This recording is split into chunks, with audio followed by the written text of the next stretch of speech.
समय समय के ऊपर हिमाचल प्रदेश सरकार द्वारा अलग अलग परियोजनाओं में किस प्रकार से भ्रष्टाचार रहता है, इस बात को मैं समय समय पे उठाता रहा हूं। हमारी पार्टी इन सारे विषयों को समय समय पे उठाती रही है। पिछले दिनों पेखूबेला के अंदर इस प्रकार से भ्रष्टाचार हुआ, लेकिन सरकार ने उसके ऊपर कोई गंभीरता नहीं दिखाई, जिसके कारण से बिमल नेगी जैसे एक ईमानदार अफसर की जो है वो मृत्यु हो गई। सरकार उन सारे विषयों के ऊपर किसी भी प्रकार से गंभीर नहीं थी। इसी प्रकार का एक विषय जिला कांगड़ा में फिनांसिंग परियोजना के अंतर्गत लगभग 300 करोड़ रुपए की लागत से एक बांध बनाने जा रहा है। वहां का जो टेंडर हुआ है, उस टेंडर में भी बहुत सी खामियां देखने को मिल रही हैं। उस टेंडर के अंदर जिस कंपनी को बांध बनाने के लिए टेंडर दिया गया है, उसके पास बांध बनाने का किसी भी प्रकार का कोई अनुभव नहीं है।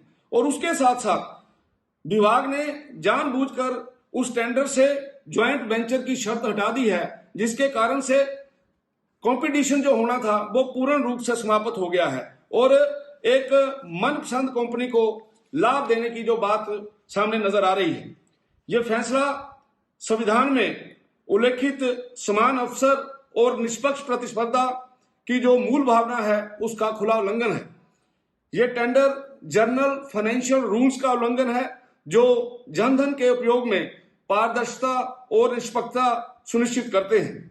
इसमें कंपटीशन एक्ट की भी सीधी अवहेलना हुई है, क्योंकि विभाग ने इस टेंडर में प्रतिस्पर्धा को पूर्ण रूप से समाप्त कर दिया है।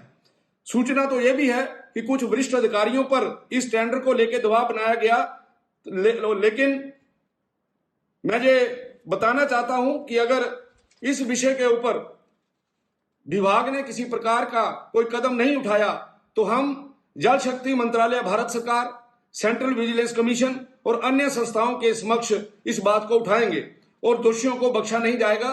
क्योंकि आप ये जानते हैं कि ये जो योजना है, ये सेंटर से 90% पैसा इसका आया है, 10% पैसा जो है वो प्रदेश सरकार लगाएगी।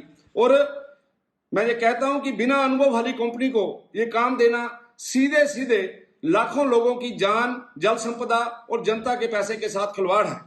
आपके ध्यान में मैं ये विषय लाना चाहता हूं कि अगर CPWD मैनुअल 2018 और CBC गाइडलाइंस के मुताबिक एलिजिबिलिटी क्राइटेरिया अगर फिक्स होता तो इसमें भारी कंपटीशन होता और ये जो टेंडर है, ये जो DPR बनाई गई है, उसमें 30 से 35% जो है वो कम लागत से इस बांध को बनाया जा सकता था। हम लगभग 100 करोड़ रुपए तक की इसकी बचत कर सकते थे।